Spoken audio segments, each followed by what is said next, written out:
Hey Gators, it's Vicky Laura and welcome back to Swamp Spotlight. Today I'm here with Waterpolo captain for the boys, Danny Mazzolo. And the girls Waterpolo captain, Haley Pasos. I'm here with the Waterpolo team captains. Hi, I'm Alejandra Regalado, your girls Waterpolo team captain. And I'm Angel Bermudez, your boys Waterpolo team captain.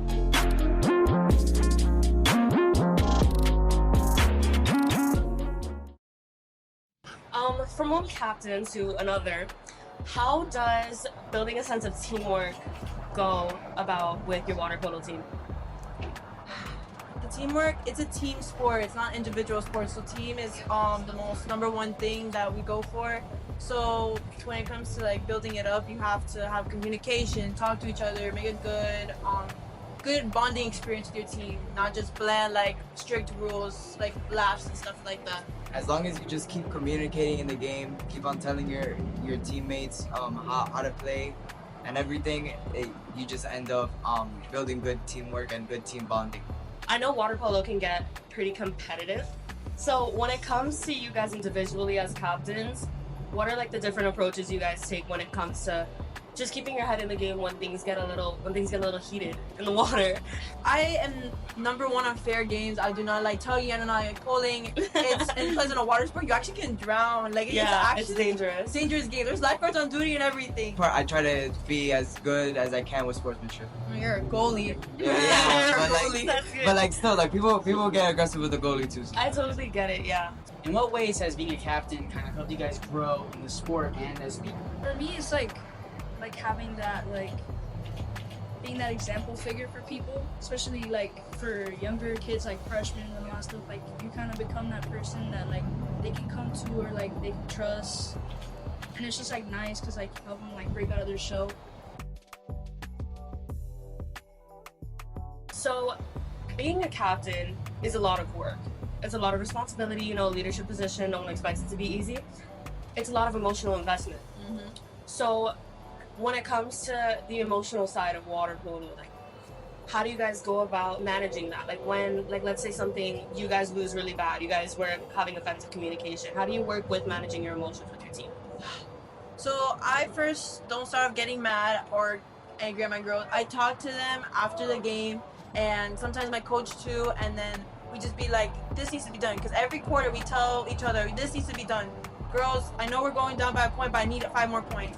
There's always a time that we feel like, oh, we're going to probably lose a game. But I do this thing where I pray before a game all the time because I know that a lot of my girls and boys have anxiety and stuff like that before a game and they're going to lose. So I pray over it. I just pray that we apply everything in practice in order to bring my girls together so we come in. Even though sometimes we know we might lose a game, I just say at least get 6 more points. And like at least get 6 points in the game at least. And I'm going to buy you a steak dinner. But yeah. I think that builds a little bit of an emotional connection between you guys too, so that goes back to what we talked about. Yeah. For me as goalie, I usually like to nitpick with a lot of my teammates to make sure they're doing they're doing the right things. A lot of times people forget what they're doing, so in practice we just reinforce it and we get them, and with every loss we get better and better. In what ways do you guys talk with your coaches and fellow captains to kind of increase the chemistry in the water? I always make sure to like collaborate, especially with like my other captains.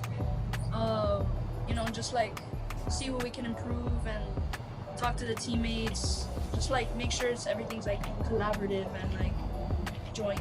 With your collaboration, trying to make that a main focal point, how do you guys handle kind of challenges maybe after a rough game or just during practice trying to get better as a team?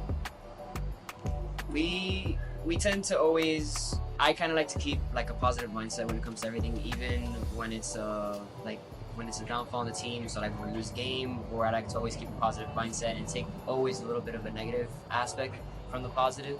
So when it comes to when we lose, no matter what, I'll always talk to the team and try to keep them positive, just keep their heads up. And even from the positive side, what I'll sometimes do is I'll just I'll talk to them and be like, hey, we won, but we still got to take something out of this. Take this as a life lesson. Take this as a lesson, and it's for next time. Always get better. Yeah. Yeah, the same. Just make sure everybody's spirits are up even after bad game, and like Dan said, like even with good games, remember like always like you always get better, like just to show improvement as the season goes on. You know, with being a captain, how do you guys handle that kind of, not necessarily a burden, but extra pressure to, you know, make your team better and be a leader for your team? It's when it comes to being captain, I kind of look at it in a way that's like a really big role.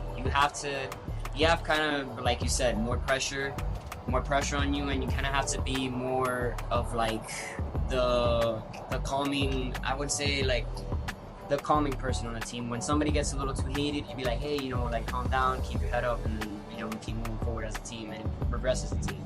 Captain's always supposed to lead the team, be the leading role, and be the most pivotal role of the team. Yeah, 100%. Just like dealing with the pressure, like especially emotionally and mentally, that's like one of the biggest things. But like I feel like even just talking to your teammates or talking to other captains about like, hey, how are you feeling, or like, hey, I'm going through this, like, or how do you think I can improve? You know, just always like keeping in touch with your peers and even your captain, even your coaches. You know, just having that like that space where you can like speak about things. We glad, yeah. Thank you so much, guys, for watching another episode of Swamp Spotlight. The water polo team was great. Hope you guys can tune in for some more.